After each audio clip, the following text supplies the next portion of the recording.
오늘 우리에게 주시는 하나님의 말씀은 사무엘상 1장 9절에서 18절까지 말씀입니다.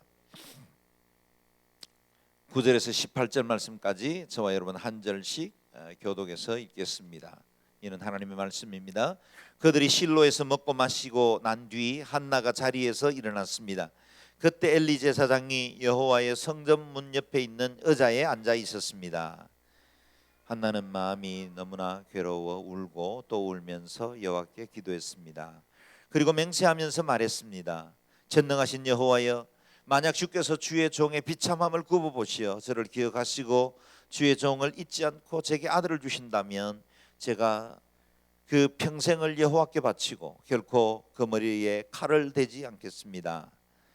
한나가 여호와께 계속 기도드리는 동안 엘리는 한나의 입을 지켜보고 있었습니다. 한나가 마음속으로 기도하고 있어서 입술은 움직였지만 소리가 들리지 않았습니다. 엘리는 한나가 술에 취했다고 생각하고 얼마나 더 취해야 하겠소, 어서 술을 끊으시오라고 말했습니다. 한나가 대답했습니다. 내 주여, 그런 게 아닙니다. 저는 슬픔이 가득한 여자입니다. 저는 포도주나 독한 술을 마신 것이 아니라 여호와께 제 심정을 쏟아낸 것입니다. 당신의 여종을 나쁜 여자로 여기지 마십시오. 저는 너무도 괴롭고 슬퍼 여기서도 기도하고 있었을 뿐입니다. 그러자 엘리가 말했습니다. 평안히 가시오. 이스라엘의 하나님께서 당신이 구한 것을 허락할 것이요. 한나가 말했습니다. 당신의 여종이 당신께 은총 받기를 바랍니다. 그러고 나서 한나는 가서 음식을 먹고 그 이후로 얼굴에 근심이 띄지 않았습니다. 아멘. 오늘은 우리 황춘서 황정현 목사님하고 자꾸 이름이 헷갈릴 때가 있어요. 사랑해요. 황준서 목사님 오늘 말씀 전하십니다. 우리 중국에서 선교사역 성공적으로 잘 사역을 감당하시다가 돌아와서 두란노 해외 선교회 총무로 세계 여러 선교사님들을 섬기는 귀한 직분 감당하고 계십니다. 오늘도 큰 은혜 받으시길 바랍니다. 박수로 한번 환영해 주시기 바랍니다.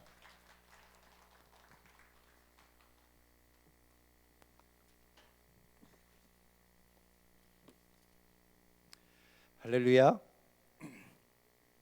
아멘. 사랑하고 축복합니다. 이제 내일이면 우리 구정이고 설이죠. 옆 사람에게 또 새해 인사 한번 할까요? 새해 복 많이 받으세요 하지만 새해 은혜 충만하십시오 한번 인사하겠습니다. 옆 사람에게 새해 은혜 충만하십시오. 새해 기쁨 충만하십시오. 아멘. 오늘 줄 1부, 2부 예배 가운데 말씀을 통해서 참 큰 은혜가 있었습니다. 핵폭탄과 같은 선교에 대한 선언이고 선교적 교회에 대한 선포였는데 그 마음이 막 떨리거든요. 그 마음을 가지고 또 가지 않으시고 다시 그 마음을 주셔서 하나님 앞에 기도하길 바라고 예배드리길 바라는 여러분을 축복합니다. 예배하는 자를 하나님이 찾으신다는 사실 늘 기억하시고 하나님 앞에 드리는 예배 시간이야말로 가장 남는 시간이다. 하나님이 정말 기뻐하시는 시간이고 이게 천국에 쌓는 시간이다 생각하시고 주님 앞에 온전히 마음을 드리는 귀한 예배 시간이 되길 축복합니다. 아멘. 지난주까지 도요카 목사님 야베스의 기도를 통해서 우리의 삶이 하나님 앞에 기도할 때 얼마나 하나님께서 우리에게 복을 주시길 원하시는지 또 복을 받고 지경을 넓혀줄 수 있는지를 말씀해 주셨습니다. 저도 새해를 다시 시작합니다. 신정에 여러분께 드리는 야베스의 기도라는 축복. 이제 구정 설을 맞이해서 저도 우리 한 사람의 기도라는 제목으로 이제는 개인을 넘어서서 부흥을 준비하는 기도라는 부제를 가지고 함께 나누길 원합니다. 새해 기도 충만히 하시길 바랍니다. 1월 달에 여러분 야베스의 기도를 통해서 기도해야 되겠구나 또 기도하는 방법도 알았는데 그 기도의 내용을 더 풍성하게 하나님 앞에 드리기 위해서 오늘 한나의 기도를 함께 나누고자 합니다. 여러분 그 한나의 기도는 사실은 부흥을 준비하는 기도인데요. 사실은 요 근래에 부흥설교 불감증이라는 병이 있습니다. 아주 지독한 병이에요. 이 병은 대부분 크리스찬들인데, 이 크리스찬들이 모태신앙, 신앙생활을 오래 했던 분들한테 나타나는 유행병일 뿐만 아니라 상당히 고질병으로 자주 발병되죠. 왜 그래요? 너무 많은 좋은 설교들이 많기 때문에 이 설교에 대해서 웬만하면 이 머릿속에 마음이 이 좋은 설교가 아니면 들어오지 않습니다. 또 부흥 설교를 해도 잠깐 뜨거워졌다가 삭는 경우가 참 많아요. 그래서 오늘 이 말씀을 함께 전할 때 이 병에서 좀 나와서요, 부흥을 준비했으면 좋겠어요. 오늘 선교에 대해서 선교적 교회라는 말씀으로 우리의 삶을 부르짖었는데, 앞에 우리 청년들도 계시지만 찬양을 할 때 얼마나 즐거워하는지 이 뒤에서 보면서 우리 삶이 하나님이 부르실 때 막 즐거워했으면 좋겠습니다. 기뻐 뛰면서 주님이 원하시는 그 일에 함께 동참하는 그런 삶의 헌신이 있기를 바랍니다. 이런 부흥설교 불감증에는 합병증이 있다는 거죠. 왜요?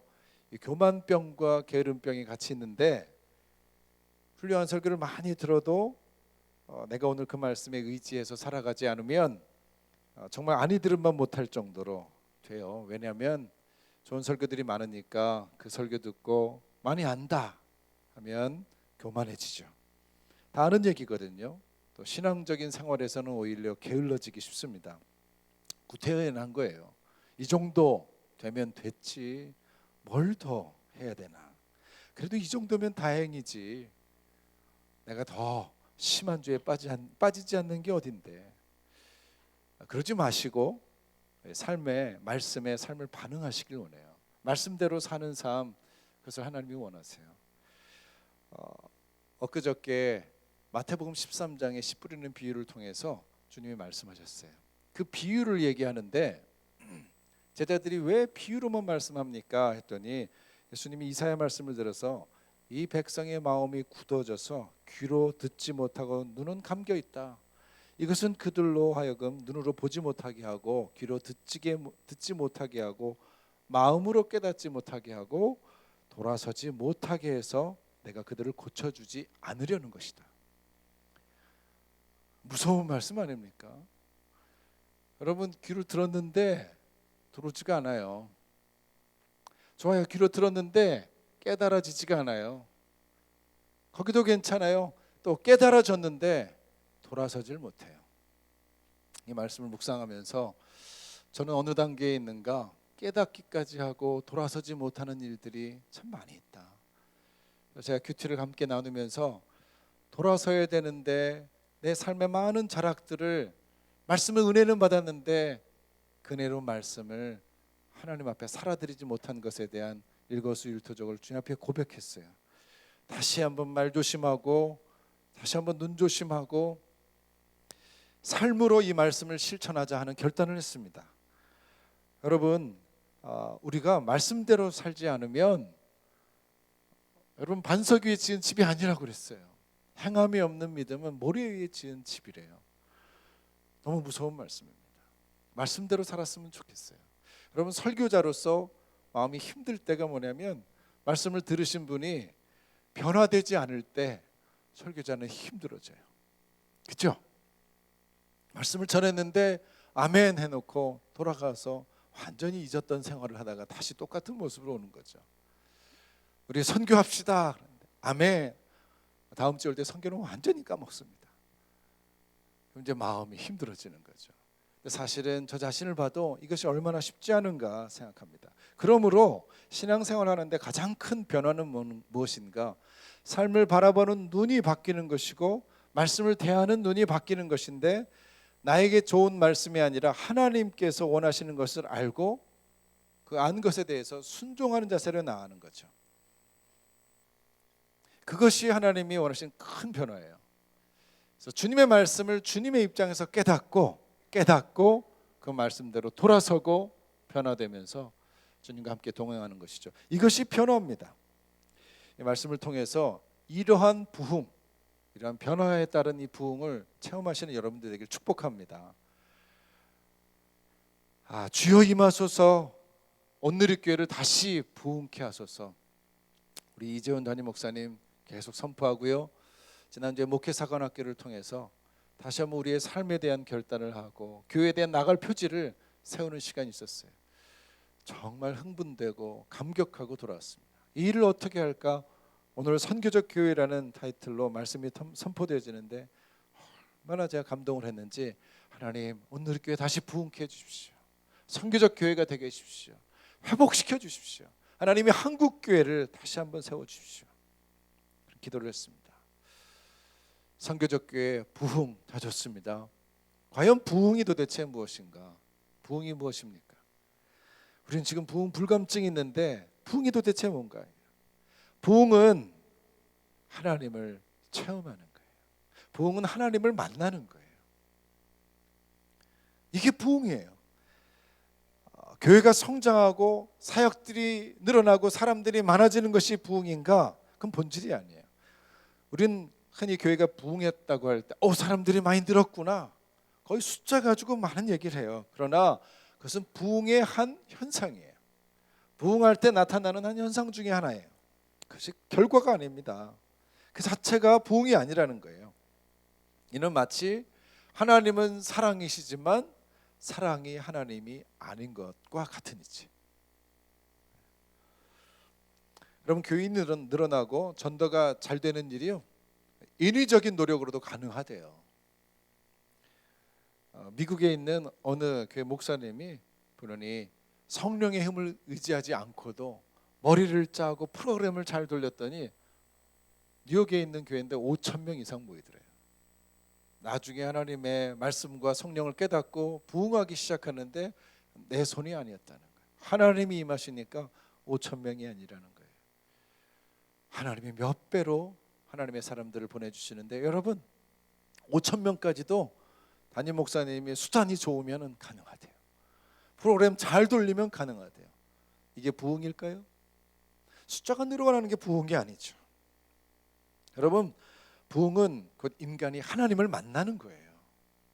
하나님을 만나는 거예요. 여러분, 그러니까 우리는 늘 부흥해야 돼요. 늘 하나님을 만나셔야 돼요. 한자로는 다시 부자예요. 일어날 흥자예요. 다시 일어난다는 뜻이에요. 다시 일어나는 거예요. 영어로는 리바이벌이에요. 생명이 새롭게 되는 거예요. 다시 살아나는 거예요. 생명이 살아나는 거예요. 생명을 얻는 거예요. 그러니까 성장하는 거예요. 생명이 있으니까 성장하는 거예요. 이게 결과로 나오는 거죠. 여러분, 성장이 목적이 아니에요. 새로 생겨나는 거예요. 어떤 부흥을 원하세요? 성장하는 걸 원하세요? 새 삶으로 하나님 앞에 삶을 다시 얻는 거예요. 힘을 얻는 거예요. 생기를 얻는 거예요. 여러분, 이것이 부흥이에요. 마른 뼈가 살아나는 거예요. 내가 어느 부분에서 도태되고 침잠해졌는데 하나님의 생기를 가지고 이쪽 부분이 막 살아나는 거예요. 은사가 살아나고 능력이 살아나고 사랑이 살아나고 하나님을 만남으로 이 일들이 벌어지는 것, 여러분 이것이 또 개인적인 부흥일 거예요. 없었던 생명이 살아납니다. 절망이 소망으로 뒤집어집니다. 여러분, 성장을 소원합니까? 부흥을 소원합니까? 여러분, 부흥을 소원하셔야 돼요. 늘 우리는 성장하게 돼 있어요. 여러분, 이 영적인 부분도 좀 오래 다니면은 많이 알아듣고 조금씩 달라지면서 성장하게 돼 있어요. 그러나 리바이벌을 해야 돼요. 생명을 새로 얻어야 돼요. 파워풀하게 나가야 돼요. 오늘 본문 말씀이 사실은 그 부흥 사건을 다루고 있어요. 한나라는 여자가 하나님을 만나는 이야기입니다. 다시 말해서 한나가 부흥하는 이야기예요. 이 한 영혼이 부흥하니까, 한나가 부흥하니까 한 나라가 부흥합니다. 한나의 부흥이 이스라엘 전체 역사를 뒤집고 이스라엘 전 민족이 그 혜택과 은혜를 잊게 되는 이야기예요. 부흥하고 싶지 않습니까? 부흥하고 싶지 않습니까? 내가 하나님 온전히 만나고 내가 새 삶으로 다시 한번 뒤집어지면 여러분, 옆 사람이 살아나고 가정이 살아나고 올 한 해가 새롭게 되고요. 이 민족이 바뀌어집니다. 세계 열방의 선교적 비전을 이뤄나갈 수 있는 거예요. 그럼 우리 부흥을 소원합시다. 리바이벌 합시다. 요새는요 리바이벌이 아니라 서바이벌이래요. 교회가. 이런 시대에 지금 살고 있는데 우리는 이제 리바이벌을 꿈꿔야 돼요. 생명을 다시 하나님께 받아야 돼요. 여러분, 우리가 부흥이 무슨 신비 체험하는 것인가? 그런 게 아니에요. 무슨 기적 같은 일이 많이 일어나는 것인가? 그것을 얘기하는 게 아니에요. 한나처럼 조용히 주님을 체험해도 위대한 부흥이 시작될 수 있습니다. 한 시대를 마감하고 새 시대를 여는 놀라운 부흥을 조용히 경험할 수도 있어요. 이야기의 시대적 배경이 사사시대 후반입니다. 한 시대를 마감하는 때예요. 기원전 한 1000년경의 일이에요. 당시 사회가 신앙적으로는 절망적인 상태였습니다. 사사기의 마지막 장은 이 당시의 사회상을 이렇게 말합니다. 사사기에 이렇게 정리되어 있어요. 사사기 25장 25절이에요. 21장 25절 마지막 절인데 함께 읽겠습니다. 시작. 그때에 이스라엘에 왕이 없으므로 사람이 각기 자기의 소견에 오른 대로 행하였더라.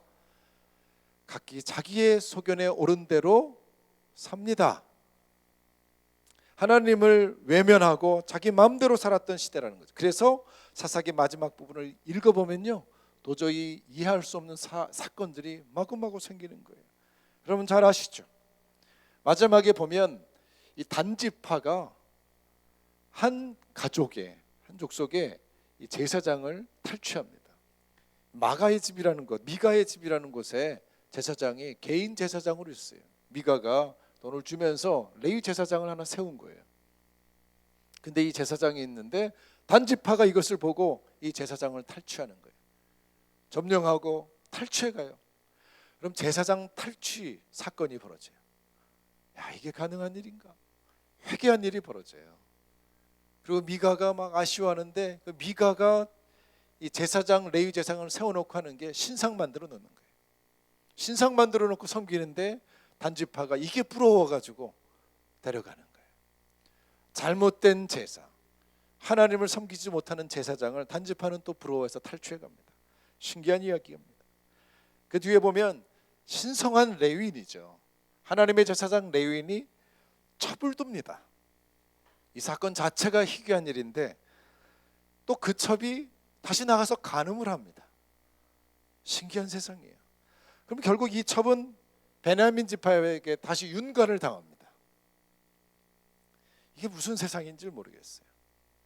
그리고 이 레위인은 윤곽당해서 죽은 자기 첩의 시체를 11개로 나누어요. 이 시체의 조각들을 다 지파에다가 보냅니다. 이스라엘 지파가 베냐민 지파와 전쟁을 벌이죠. 어떻게 성경에서 하나님의 사람들이 이런 일을 행할 수 있을까? 회개망측한 일이에요. 그 시대 사회상을 보면 속된 말로 개판입니다. 개판. 이거를 마지막에 사람이 각기 자기 소견에 오른 대로 행하였더라. 역사는 반복됩니다. 지금 시대가 그 시대인 것 같아요. 개판이다. 이게 뭐예요? 뒤집어진 거예요. 정신이 없는 거예요. 오늘날이 바로 총체적인 사사시대예요. 후기 근대주의라는 것이 나왔어요. 포스트 모더니즘. 이게 각각 그 소견에 오른 대로 생각하고 사는 삶이에요. 이 생각이에요, 여러분. 지금이 정말 사사시대예요. 더 사악한 것은요, 잘못된 것을 옳다고 해요. 잘못된 것을 옳다고 해요.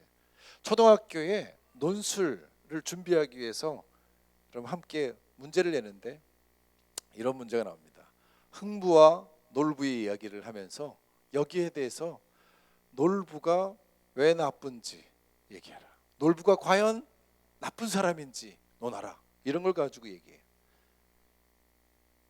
놀부가 과연 나쁜 사람인가 이것을 논하라고 그래요. 논제 자체가 문제가 있어요. 여러분, 놀부가 아무리 변호를 해도 놀부는 나쁜 사람이에요. 욕심쟁이에요. 근데 이 사람이 과연 나쁜가? 자기의 주장을 하고 자기 소견에 오른 대로 행하는 이 사람에 대해서 과연 나쁜가를 질문하는 거예요. 여러분 건드리지 말아야 될 일이죠. 이 기준 주제는 변하면 안 돼요.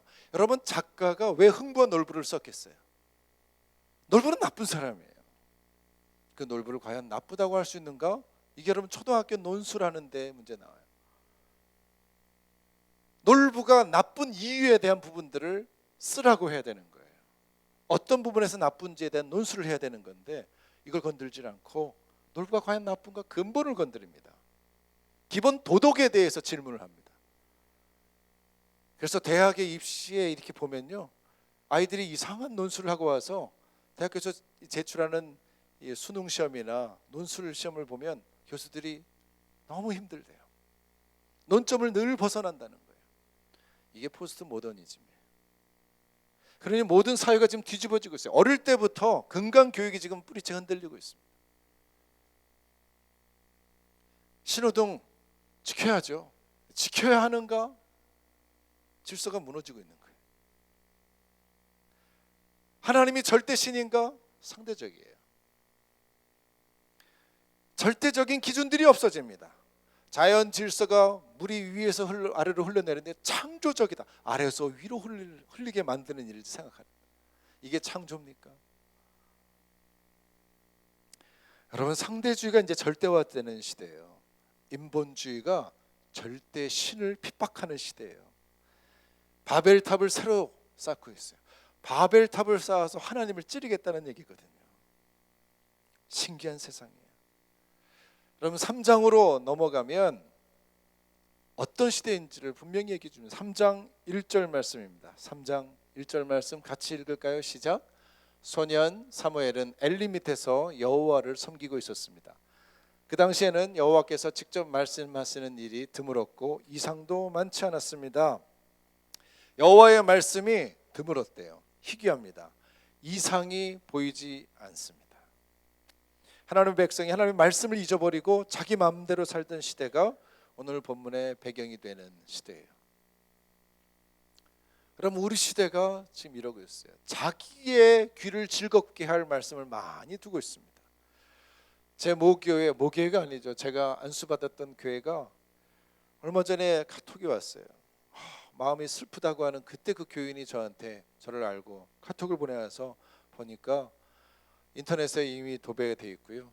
그 교회가 신천지에 의해서 뒤집어지는데 큰 교회였어요. 한 1,500명 되는 그 교회가 무너져서 한 900명이 담임 목사님을 내쫓고 그 1년을 가로막고 설교를 못하게 하면서 한 몇십 명 되는 사람들이 점점 늘어가지고 900몇 명이 담임 목사님 총회에서 이 당회가 잘못됐다고 책망을 했는데도 절대 돌이키지 않고 교단 탈퇴하겠다고 선언하고 그래요. 지금 진행되고 있는 상태. 여러분 기준이 없어져요. 신천지 같은 그런 이단들이 발생해도 지금 막을 길이 없어요. 여러분 거룩한 백성이라 일컫는 이스라엘 백성이 자기 멋대로 사는 형편없는 절망의 시기.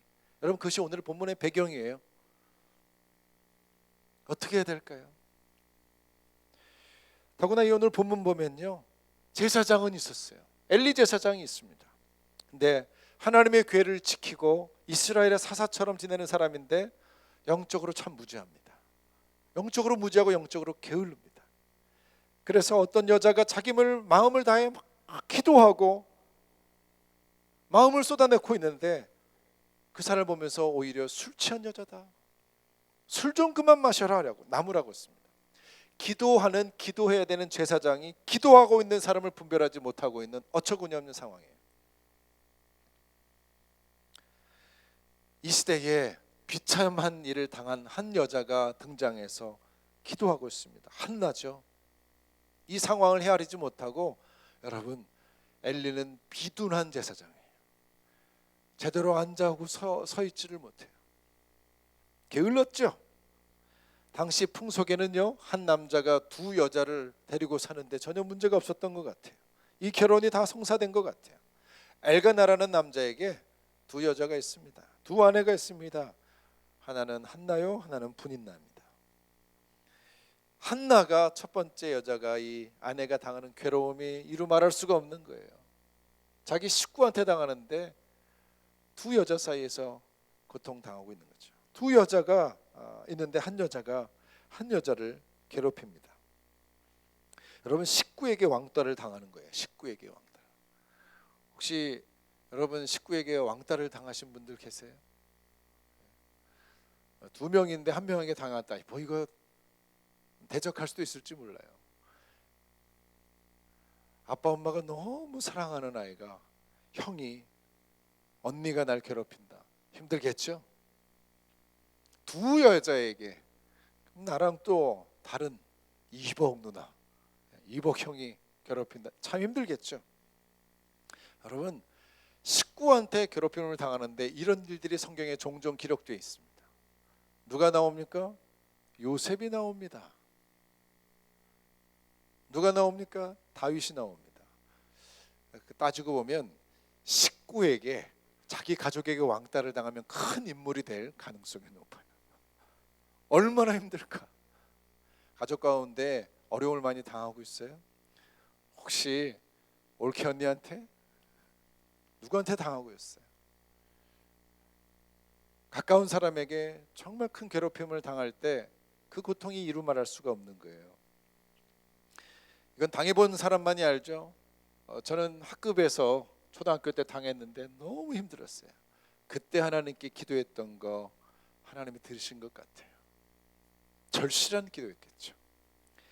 여러분, 하나님이 없는 것 같은 시대에, 이 괴로운 시대에 같이 사는 식구마저 날 괴롭힌다. 얼마나 힘들겠습니까? 그래서 한나가 절망합니다. 그가 자신의 괴로움을 표현한 곳이 15절에 나와 있습니다. 15절 같이 읽겠습니다. 시작.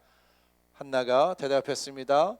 내 주여, 그런 게 아닙니다. 저는 슬픔이 가득한 여자입니다. 저는 포도주나 독한 술을 마신 것이 아니라 여호와께 제 심정을 쏟아낸 것입니다. 얼마나 지금 힘든지, 저는 슬픔이 가득한 여자입니다. 이게 사실은 마음이 슬픈 여자입니다. 또 이렇게 나옵니다. 이걸 원어로, 히브리어로 하면 영혼이 으깨어져 있는 여자입니다, 이런 뜻이에요. 영혼이 으스러져 있다는 얘기예요. 얼마나 고통스러우면 영혼이 다 망쳐져 있다는 거죠. 그리고 내 심정을 여호와께 쏟아냈다. 자, 심정을 쏟아냈다는 표현은 다시 그것을 원어로 해석하면 창자를 다 끄집어냈다는 얘기죠. 영혼도 다 무너지고 창자까지 다 쏟아붓고 있다는 거예요. 얼마나 힘든가. 그렇게 지금 고백하고 있어요. 아무런 희망도 소망도 없는 그때에 그가 찾을 수 있는 유일한 길은 하나님 아버지, 하나님께 기도합니다. 간장이 끊어지도록, 애가 닳도록 기도합니다. 죽고 싶은 심정으로 지금 기도하고 있습니다. 뭐라고요? 아들을 주세요. 아들을 주세요. 이유가 아들 때문인 것 같다는 거예요. 기도하면서 아들을 달라고 하는데 내용 보면 뭐라고 그래요? 아들 주시면 그 아들을 하나님께 도로 바치겠다는 거예요. 이상한 기도죠. 아들 때문에 지금 힘들어 죽겠어요. 아들이 없어서. 하나님, 아들 주시면 이 아들 하나님께 바치겠습니다. 이상한 기도를 할 만큼 절망적이에요. 날 좀 보세요, 하나님. 너무 괴로워요. 아들을 받아야 되겠는데 아들 때문에 지금 힘든데 아들 주세요. 그러면 이 아들 하나님께 드릴게요. 이 기도가 의미하는 게 뭘까요? 여러분, 아브라함이 아들을 받았어요. 이삭을 받았어요. 이스마엘이 아니라 이삭을 받았어요. 이삭은 근데 어떻게 해요? 하나님이 요구하세요. 하나님이, 네가 가장 소중한 그 이삭을 이제 나한테 주겠느냐. 여러분, 한나는 처음부터 기도가 달라요. 아들 주세요. 이 아들 하나님께 바칠게요. 아브라함보다 위대한 믿음 같지 않아요? 이 기도를 하나님이 어떻게 받으시겠어요? 그걸 어떻게 하나님께서 해석하시겠어요? 이만큼 믿음이 있을까요? 여러분, 아들을 원한 걸까요? 여러분, 이 기도를 통해서 한나의 부흥이 오고 이스라엘의 부흥이 옵니다. 우리가 분명히 알 것은, 여러분, 절망의 깊이에 비례해서 하나님 체험의 깊이와 그 감격도 깊어진다는 거예요. 절망이 깊잖아요. 여러분, 작년 한 해 동안 여러분 좀 절망하셨습니까? 고통 가운데 있었어요? 이제는 해가 뜰 거예요. 나의 삶에 대해서 힘들고 고통의 연속이 있는 것 같이 생각돼서 하는 게 나옵니까? 여러분 단언컨대 그 사람은 반드시 하나님의 영광의 해를 보게 될 것이에요. 여러분이 하나님께 붙들려만 있고 하나님께 호소만 하면 더 없는 하나님 체험을 하게 될 거예요. 그것은 제가 경험했어요. 여러분, 내가 고통당하는 무게가 크면 클수록 은혜가 크시더라고요. 은혜가 크더라고요. 여러분, 죽음의 골짜기에 경험한 사람들은 생명의 은혜를 알아요. 여러분, 이것을 경험하지 못하면 그만큼의 하나님의 은혜의 깊이를 경험할 수가 없어요. 그래서 삶은 여러분 고통스러울 필요가 있어요. 여러분 늘 평안한 게 좋은 게 아니더라 이 말이에요. 평안함을 계속 취할 때 그 평안함, 진짜 평안함 하나님이 맛보기 위해서 절망의 고통의 골짜기를 꼭 걷게 하십니다. 그래야 그 깊이를 알아요. 그 은혜를 알고 사랑을 알아요. 여러분 예수님이 우리를 위해서 당신의 몸을 바치고 하나님의 그 독생자를 주는 그 고통을 통해서 은혜라는 게 있는 거예요. 영존하신 그 아버지, 그 신이 자기 아들을 죽이시는 그 엄청난 그 고통 가운데 다음 없는 우리의 은혜와 기쁨이 있는 거예요. 이것은 정말 비밀이고 신비해요.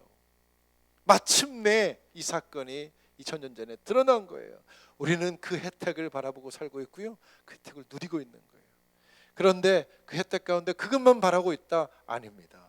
그 엄청난 사건을 경험할 때 우리도 그분과 함께 십자가를 지고자 하는 그 마음이 있으면 여러분 세상에 부흥이 오는 거예요. 근데 계속해서 안주하려고 하고 선교적 교회라고 하는데 여전히 나는 내 엉덩이를 내 교회에다 묻겠다. 여러분 그러면 어떤 부흥이 오고 어떤 변화가 있을까요? 여러분 성경을 봐도 욥은 얼마나 큰 고난을 당합니까? 그 뒤는 창대케 돼요. 아브라함이 이삭을 바치는 그 아픔이 있지만 성경에는 얘기를 안 했죠. 얼마나 힘들었을까요? 그러나 그가 그 과정을 넘어갑니다. 요셉도 마찬가지죠. 다윗도 마찬가지죠. 엘리야는 어떻습니까? 여러분 하나님이 크게 사용하는 사람들은 엄청난 절망의 골짜기를 지나가게 돼 있어요. 나 다 큰 거 필요 없다. 그렇습니까? 이렇게만 살면 좋겠다. 그렇습니까? 그렇게 못 삽니다.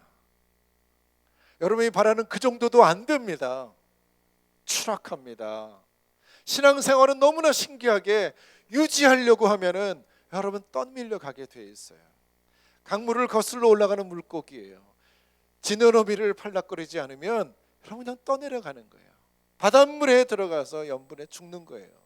신앙은 꼭 그래요. 이 정도 유지하겠다. 유지가 없습니다. 후퇴하게 돼 있습니다. 전진하는 거예요. 살아 움직이는 거예요. 평안한 가운데 거하면 하나님을 깊이 찾는 기도는 여러분 힘들어져요. 절망의 그 시기에 여러분 이 절망은 어디에 있을까요? 삶의 절망일 수도 있어요. 그러나 영혼의 절망일 때도 있어요. 그건 죄악이에요.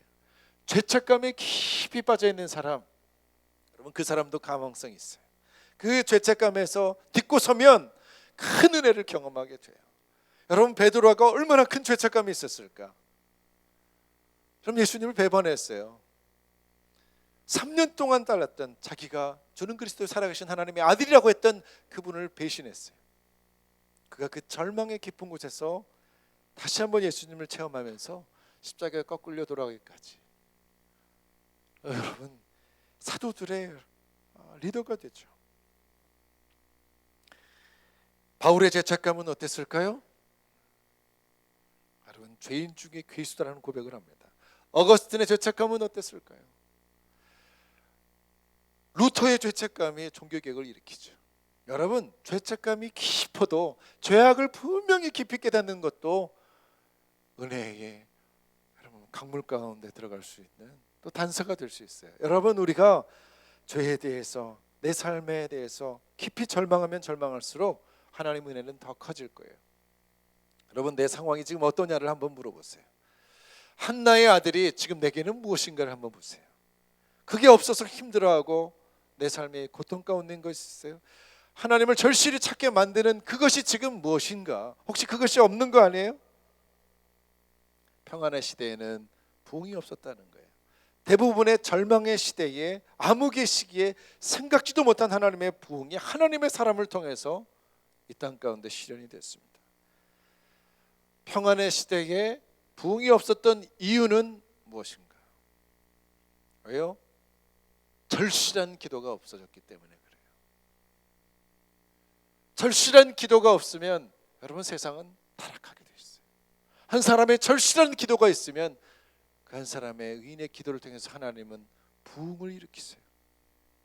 그럼 하나님을 어떻게 만나는가? 나를 간절히 찾는 자가 나를 만난다고 그랬어요. 야베스가 고통 가운데 간절히 하나님께 찾았어요. 존귀한 자가 되는 거예요. 여러분 지금 평안하세요? 위기의 신호등을 켜세요. 빨간불을 켜셔야 돼요. 내 삶의 조건이 너무 평안하다. 그럼 그때 감사와 더불어서 금식기도 시작하셔야 돼요. 하실 수 있겠어요? 혹시나 정말 어렵고 힘들고 사업이 어렵고 삶이 곰핍하고 내 삶에 위기가 찾아온다면 여러분 하나님을 지금 찾을 때예요. 그럼 2016년도는 여러분 가운데 평안만 넘쳐나길 바란다. 여러분 이런 축복은 진짜 축복이 아니에요. 그 사람은 지금 하나님과 거리를 두라는 얘기예요. 하나님과 멀어지십시오라는 얘기예요. 평안의 때가 있죠. 여러분 고난의 현장 가운데 여러분들이 적극적으로 뛰어드는 거예요. 이거를 예수 바보 행전이라고 하는 거예요. 바보 짓을 하는 거예요. 다른 사람들은 다 평안을 추구하는데 나는 바보가 되겠다. 고난 가운데 들어가겠다. 힘들고 어려운 사람들을 함께 짐을 지겠다. 여러분 이게 바보예요. 그를 위해서 애간장을 끓이면서 기도하는 것. 하나님이 이런 사람을 통해서 세상을 변화시키고 부흥을 준비하고 계세요. 하나님 어떻게 만나는가? 절실한 기도. 이 절실한 기도가 안 나온다. 그럼 하나님은 절망의 상황을 줄 수도 있어요. 왜요? 그때 유일한 희망이 하나님인 것을 알기 때문에. 사방이 다 막힐 수 있어요. 그때요? 하늘은 뚫려 있어요. 하늘은 항상 뚫려 있어요. 그 하나님을 믿고 절실하게 기도할 때 그 하나님을 만나게 될 것이고 하나님을 만난 그 사람을 통해서 세상은 이제 변하기 시작할 거예요. 여러분 오늘 이 교회는 부흥을 경험한 교회예요. 그 부흥의 밑바닥에 뭐가 있었어요? 여러분 항상 기도가 있었어요. 하영조 목사님이 그걸 분명히 하시고 각 예배 때마다 중보팀을 만들어 놨어요. 기도하는 거예요. 제가 월요일날 큐티 집회를 할 때도 이걸 통해서 열심히 기도했어요. 7시 20분에 시작되는 큐티 집회를 위해서 한 6시부터 계속 기도했어요. 1시간 넘게 계속 기도하고 기도하는 마음으로 이 집회를 참석했었어요. 선교를 위해서 선교사를 위해서도 여러분 월요 중보 기도가 있는 거 아세요? 서빙고에서요. 선교를 위한 월요 중보 기도가 있어요. 두란노 해외 선교를 위한 중보 기도 팀이 있어요. MK를 위한 기도팀이 있어요. 한남동 중보 기도 모임이 여러분 28년을 넘게 기도해 왔어요. 오늘 이 교회가 왜 선교적인 교회가 됐는가? 기도가 밑바탕에 깔려 있는 거예요. 절실한 기도가 선교를 하게 만들고 이 교회가 사도행전적 교회가 되는 것은 기도한 거예요. 여러분 혹시 지금 기도가 끊어졌어요? 신호등 켜셔야 돼요. 빨간불 빨리 켜셔야 돼요. 여러분 그런데 언제부터인가 그 기도가 지금 흔들리고 있다 이 말이에요. 치유 집회 이런 집회는 막 사람이 몰려요. 치유 기도한다고. 그런데 선교를 위한 중보 기도 사실 숫자가 너무 적어요. 미미해요. 예전에는 대청에서요 우리 청년부들이 모여서 선교를 위해서 막 기도했어요. 선교 모임이 따로 있었어요. 예배가 끝나면 선교를 위한 다시 기도 모임이 시작됐어요. 2시간씩 기도했어요. 그들이 지금 다 초창기의 선교사들로 지금 2텀 3텀을 지금 지낸 선교사들이에요. 하나님의 부흥이 그럼 평안한 가운데 옵니까? 절실한 기도 가운데 오는 거예요. 여러분 우리나라가 평양 대부흥 절실할 때 왔어요. 일제시대에 절실할 때 평양대 부흥이 왔어요. 여러분, 우리가 지금 2만 불이 넘는 시대에 우리는 과연 절실한 기도를 지금 하고 있는가?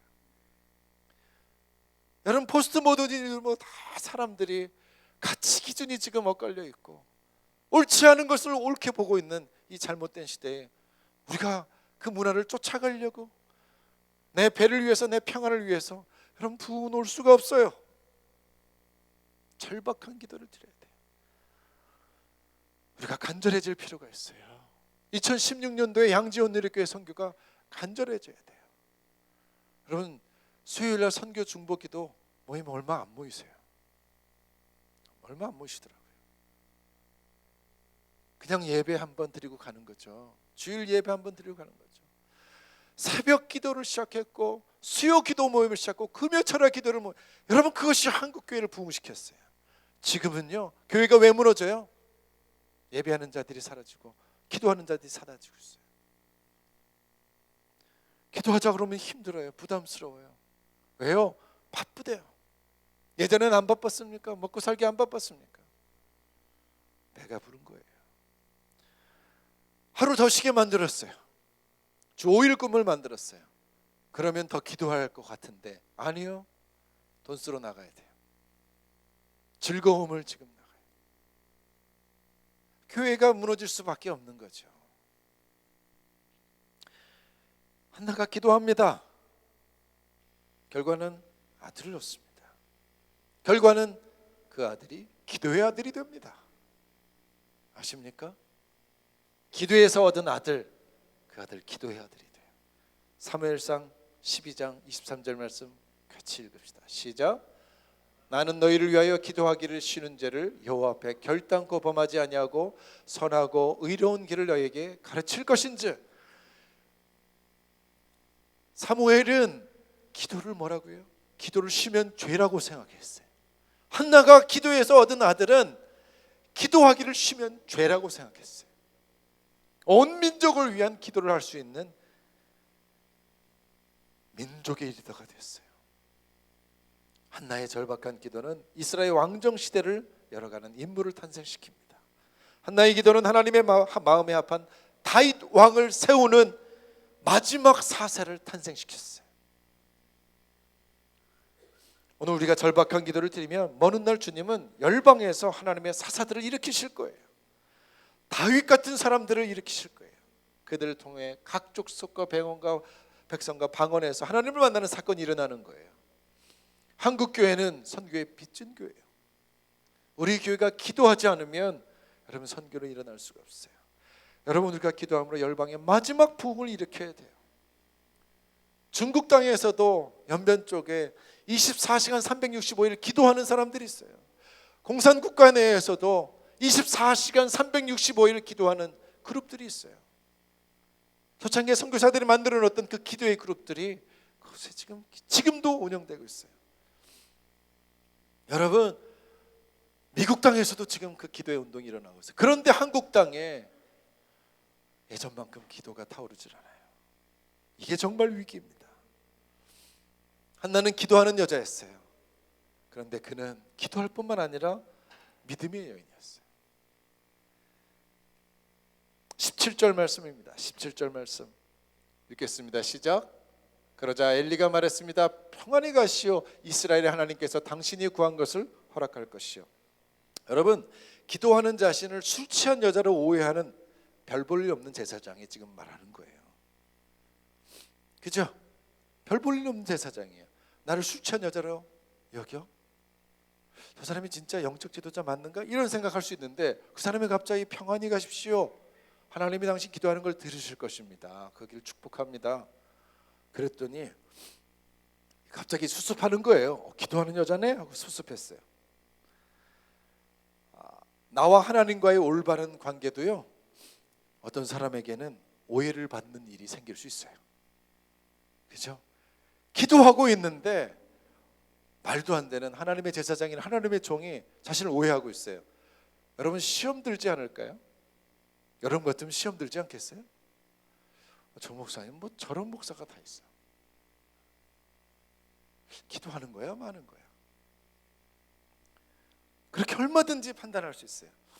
근데 한나는 엘리 제사장의 약함, 엘리 제사장의 허물을 보지 않아요. 그냥 그가 축복하는 그 축복을 그냥 받아들여요. 하나님 말씀으로 받는 거예요. 그래서 18절 한번 같이 읽겠습니다. 18절 말씀입니다. 시작. 한나가 말했습니다. 당신의 여종이 당신께 은총받기를 바랍니다. 그러고 나서 한나는 가서 음식을 먹고 그 이후로 얼굴에 근심을 띠지 않았습니다. 여러분, 엘리 제사장은 그때 소문이 났을 거예요. 그 아들들도 망나니들이었고요, 자기도 비둔했고요, 별거 아닌 것 같았어요.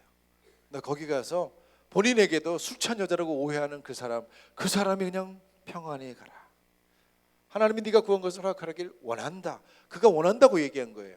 우리 같으면 에휴 당신이나 잘하십시오, 그럴 수 있는데 이분의 말을 그냥 받아들입니다. 그리고요 돌아가서 음식을 먹고요 그 이후에 다시는 근심의 빛이 없었다 그래요. 믿음 아닙니까? 믿음 아니에요? 요새는요 목사님들에 대해서 다 판단합니다. 저 사람이 영적인 건지 아닌 건지, 생활이 어떤 건지 다 뒷조사해요. 다 물어요. 별로 실력이 없고 자기의 삶이 안 되면 뒤에서 수근수근거려요. 청빙한 목사 얼마든지 갈아치웁니다. 믿음은 도대체 무엇인가? 하나님이 기름 부으세요.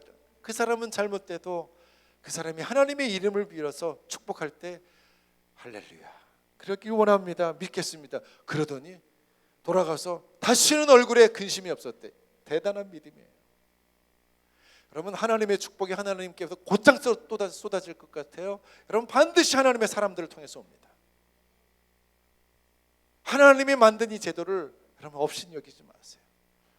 성전에서 하나님의 복을 베푸십니다. 성전을 찾는 자가 다윗 집의 보좌예요. 성전의 보좌예요. 하나님이 하나님의 집에서 복을 주시길 원한다고 얘기했어요. 물론 무소부재하세요. 그러나 주님을 찾는 사람들, 하나님의 집을 찾는 사람들, 주님의 믿음을 가지고 함께 모이는 공동체를 통해서 하나님이 복을 주시길 원하세요.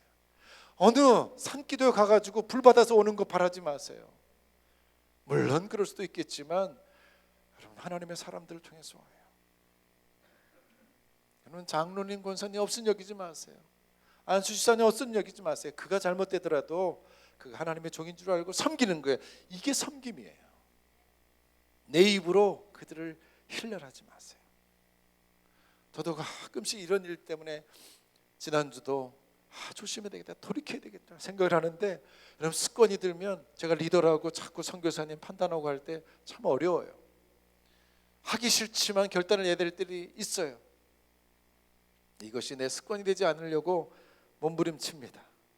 여러분, 종들을 섬기는 거예요. 선교사님이 뭐 이런 선교사가 더 있니 저런 선교사, 우리 얼마든지 들을 수 있지만 주의 종이 하는 것에 대해서 기도해주고 중보해주고, 누가 스캔들이 났더라, 누가 재정 문제, 누가 세습이 있더라, 아파하며 기도하며 섬겨야죠. 화살 쏘는 일만 우리가 지금 정신이 없어요. 한국 교회가 지금 그렇게 무너지고 있어요. 잘못됐지만 편을 들라는 얘기가 아니죠. 그래서 중보 기도할 수 있어요. 같이 아파야죠. 절망의 기도를 드려야죠.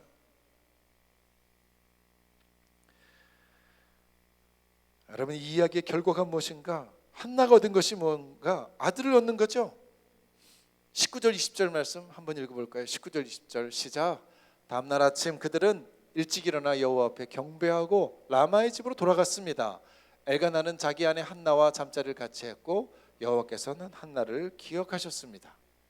한나는 임신을 했고 때가 되자 그녀는 아들을 낳았습니다. 한나는 여호와께 구해 얻은 아들이라 해서 그 아이의 이름을 사무엘이라고 지었습니다. 여러분, 한나와 하나님과의 관계가 뚫리니까 한나와 남편의 관계가 뚫리는 거예요. 신기하지 않아요? 사람과의 관계를 뚫리는 거 참 중요해요. 하나님 관계가 혼독하면 그 사람의 관계를 하나님이 열어가세요. 그 관계를 생각하지 말고 하나님만 뚫으라는 얘기가 아니에요. 무슨 문제가 있는 것 같아요. 탈을 열었어요. 그날 곧장 임신했어요. 어떤 문제들이 있어요? 하나님과 소통하는 거예요. 하나님이 관계를 열어가기 시작하는데, 여러분 믿음으로 이렇게 섬김의 마음으로 주님 앞에 약속을 받으시는 여러분 되길 바랍니다. 문제가 해결되죠? 한나는 아들을 얻었어요. 맞죠? 근데 한나는 더 귀한 것을 얻었어요. 무엇일까요? 2장 1절 말씀 같이 읽기를 원합니다. 2장 1절 말씀입니다. 시작. 한나가 기도하여 이르되 내 마음이 여호와로 말미암아 즐거워하며 내 뿔이 여호와로 말미암아 높아졌으며 내 입이 내 원수를 향하여 크게 열렸으니 이는 내가 주의 구원으로 말미암아 기뻐함이니이다. 처음에 무엇을 말하는가? 아들을 얻어서 내가 기쁘다는 얘기는 저 뒤에 나와요. 뭐 때문에? 여호와로 말미암아 즐겁다. 여호와로 말미암아 내가 뿔이 높아졌다. 무슨 말입니까? 여호와를 얻었다는 거예요. 아들을 얻은 것을 떠나서 넘어서서 난 여호와를 얻었다. 하나님을 얻었어요. 하나님 때문에 난 즐겁다. 아들을 주셔서 그것은 그냥 반응한 거예요. 그러니까 아들을 주셨지만 나는 여호와를 얻었다. 그러므로 이 아들은 여호와께 돌릴 수 있다는 거예요. 우리는 아들을 구하면 하나님께 감사합니다. 그 아들을 잘 키우고 그 아들을 크게 만들고, 그렇죠? 나는 그게 아니에요. 여호와를 얻었으므로 이삭처럼 바칠 수 있다는 거예요. 무엇을 위해서 기도합니까? 여러분의 그 기도의 목적이 뭐예요? 재물을 얻어요? 이 재물 가지고 뭐 하게요? 재물 전체를 하나님께 드릴 수 있습니까? 여러분 어떤 진급을 원해요? 진급의 이유가 뭐예요? 한나가 아들 얻어서 아들을 하나님께 바치니까 그 뒤에 더 많은 자손을 받는 거예요. 남편과의 관계도 다 회복되는 거예요. 그는 이스라엘의 어머니가 되는 거예요. 여러분 하나님께 뭘 구하는 거예요? 결국은 뭐냐면 내가 원해서 하나님께 구하는 것이 아니라 하나님이 무엇을 원하는지 알고 그것이 내 소원이 되고 나의 괴로움을 해결하지만, 그러나 이것이 하나님 앞에 바쳐져서 더 많은 영혼을 살리고 온 열방 가운데 하나님이 높아지길 원하는, 여러분 그런 것을 구할 수 있으면 얼마나 좋을까요? 2016년도에 우리가 기도할 것은 그것이에요. 야베스의 기도, 풍성한 지경이 넓어지는 놀라운 기도를 통해서 축복을 받으면 한나의 기도로 이제 주님 앞에 드리는 거예요. 다 드리겠습니다. 왜요? 나는 주님이 내 지경을 넓혀준 걸 보니까 하나님을 얻었습니다. 이 하나님께 내가 얻은 모든 것을 바치기 원합니다. 천국에서 얼마나 큰 것을 주님께서 예비하실까요? 여러분 부흥은 하나님을 만나는 거예요. 어떻게 해요? 절박한 기도를 드릴 수 있어야 돼요. 이 기도를 통해서 하나님은 우리에게 우리의 소원을 만족해 하실 거예요. 그러나 기도를 더 깊이 합시다. 이 기도로 얻은 결과를 하나님께 드린다고 다시 한번 소원합시다. 그 덕에 나도 좀 덕 좀 보고, 여러분 그것도 말아요. 하나님께 주셨으니 내가 만족한 가운데 다시 다 드리길 원합니다. 주신 분도 하나님이시요 취하신 분도 하나님이시요 쓰는 분도 다 하나님이십니다. 모든 것이 주께로 왔으니 모든 것이 주께로 돌아갑니다. 그 사이에 내가 있는 거예요. 예자가 없어지는 거예요. 하나님이 이런 사람들을 원하세요. 청년의 때에 자신을 하나님께 드리세요. 지금도 늦지 않았어요. 드리세요. 우리의 기도는 열방의 부흥을 일으키는 땔감이 될 것입니다. 그리고 우리는 다시 한번 주님으로 인하여 만족하게 될 것입니다. 이것이 진짜 신앙생활이요 천국 생활이 될 것입니다. 아멘. 우리 이 시간 한번 찬양했으면 좋겠어요. 우리 마지막 찬양, 또 우리 성찬식을 했던 찬양, 주님과 같이 내 마음 만지시는 분 없네, 주잡이 강같이, 이 찬양으로 주님 앞에 영광을 돌릴 때 가슴에 손을 얹고 기도하는 마음으로 이 찬상을 주 앞에 드리기를 원합니다.